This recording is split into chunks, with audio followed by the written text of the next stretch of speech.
Hey guys, it's Goosebumps Completionist, and today I'm bringing you a book review from the 6 R.L. Stine novellas that were originally released in the year 2000.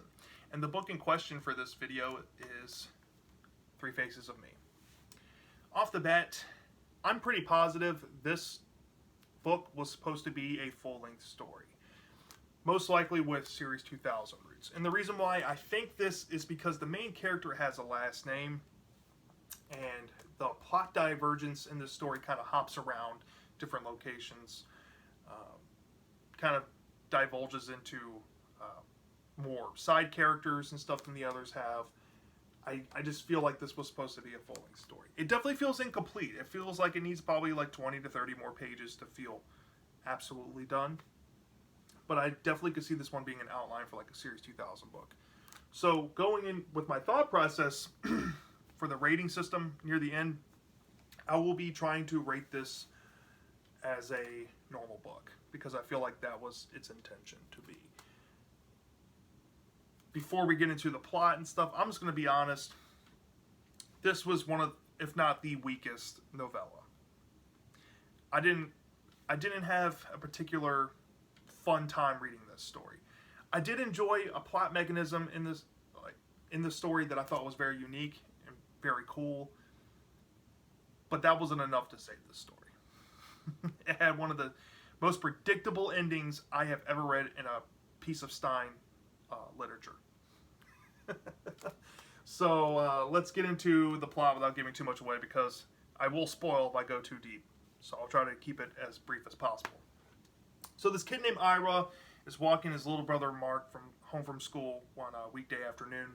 They're walking by their favorite candy shop on this street corner near their house. And this candy shop has this claw machine on the outside with a bunch of different prizes. And Ira almost always never has money to use the claw machine. But today he has a quarter, and he finally can put the quarter in the machine and try to play to win something. Now, as a kid, I was always that type that wanted to play claw machines anywhere we went that had them. So this brought back a lot of nostalgic memories, going to like a candy store or like a restaurant and playing claw machines. It was a fun time to be had with that part of the story. So he puts in the quarter and he drops the claw with the help of his little brother, and he wins a prize. He wins this mysterious black box with this blinking red light. And his first instinct is to keep it away from his little brother Mark, because he thinks Mark is going to break it. And as an older brother, I can attest to this. I was the same way. So I don't really blame Ira for doing that, for wanting to hide the box from Mark. So he gets home. He sends Mark to go watch TV. And basically, he's now by himself to play with the box. Now, when he starts messing with the box, he starts putting his fingers around it and pressing the buttons and stuff.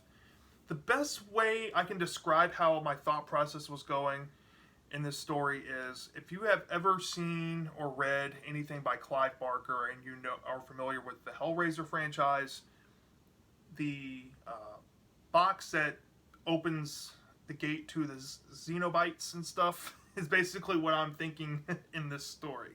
At least the inspiration behind it. And I thought that maybe this was going to unleash something very, very disturbing. But lo and behold, as I'll keep going, it could be anything further from disturbing. It's actually anticlimactic. But he starts messing with this box. He fools around with it. He has to go downstairs to check on his brother.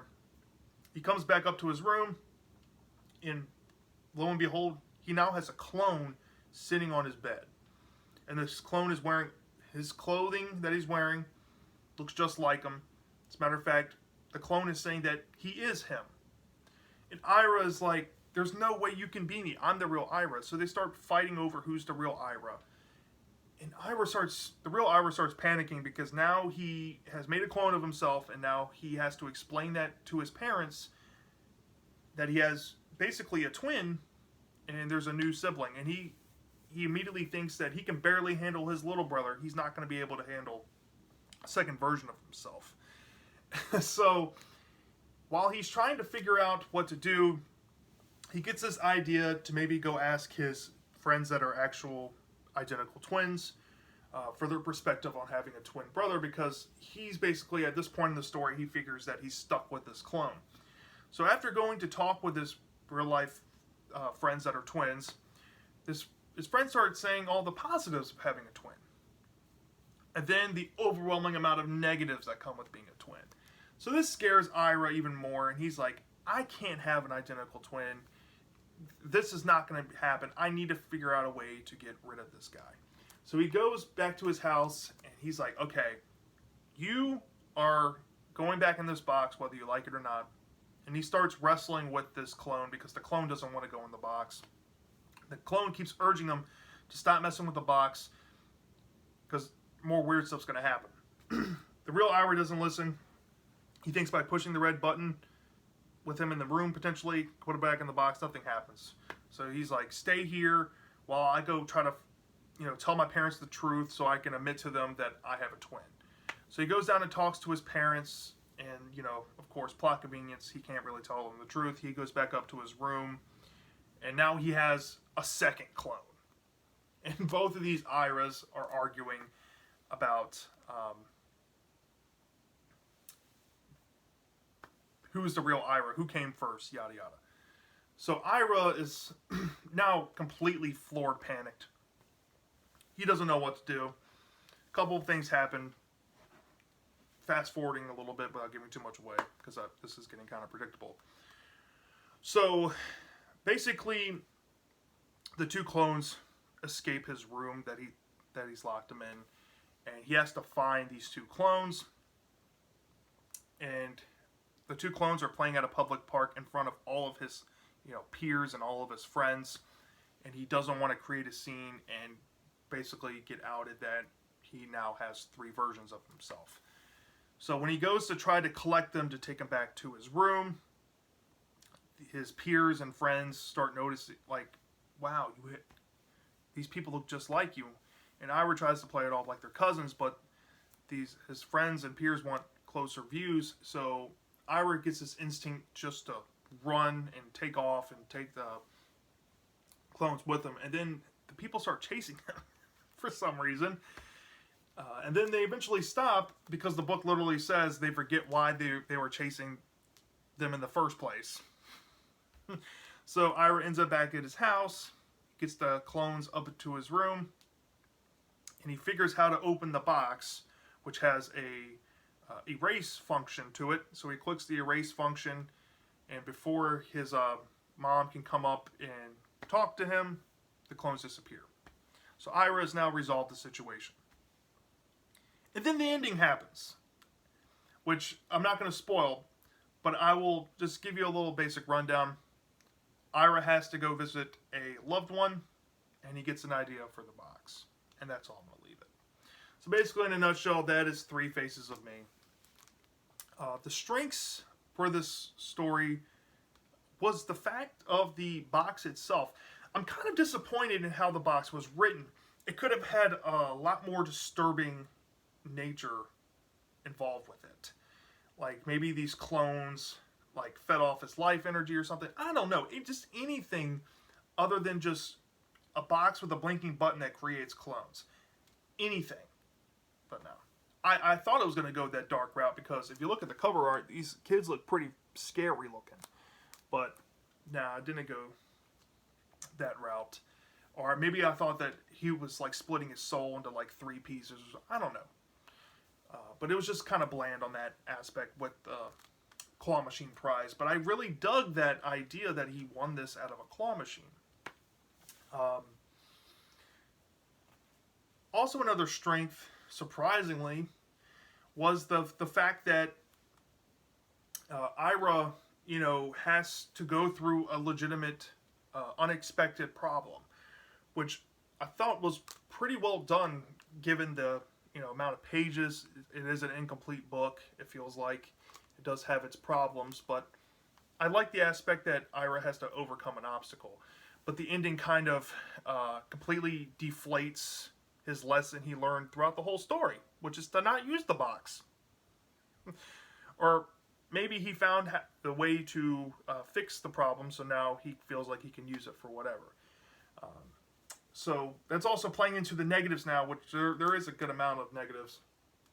Let's start off with the ending, because that's probably the easiest one. The ending is not only predictable, but it's also anticlimactic, and it's not scary. It doesn't offer a scary ending for Ira.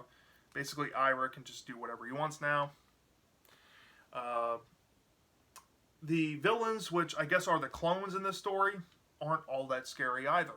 They're not scary. They're actually borderline annoying and just there for, like, humor. Which, it doesn't really add to a horror element for the story.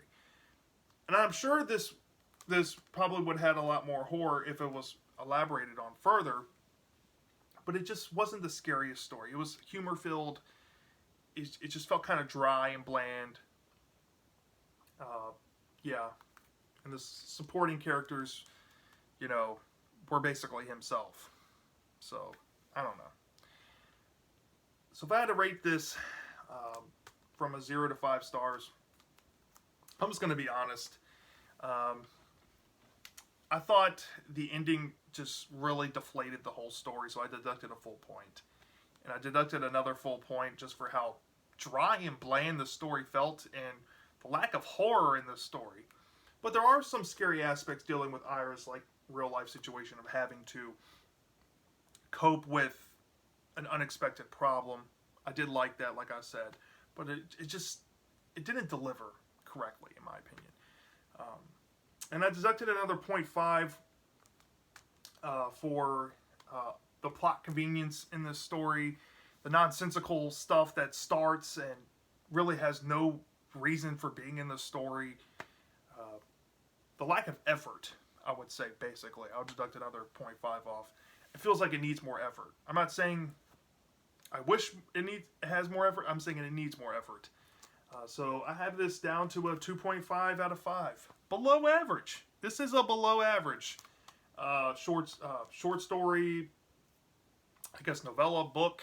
This is a below average R.L. Stine story, and this is one of the disappointing ones. I definitely think this is the worst novella in this whole series that was released in 2000. I definitely think this is the worst one. With that being said, yeah, I just wish it was a little bit better. It is what it is. So basically, that's my thoughts on Three Faces of Me. If you are watching and you have read this book in the comment section, please leave a comment. If you have read this, did you love it or did you hate it? I'm dying to know, and I'll see you next time.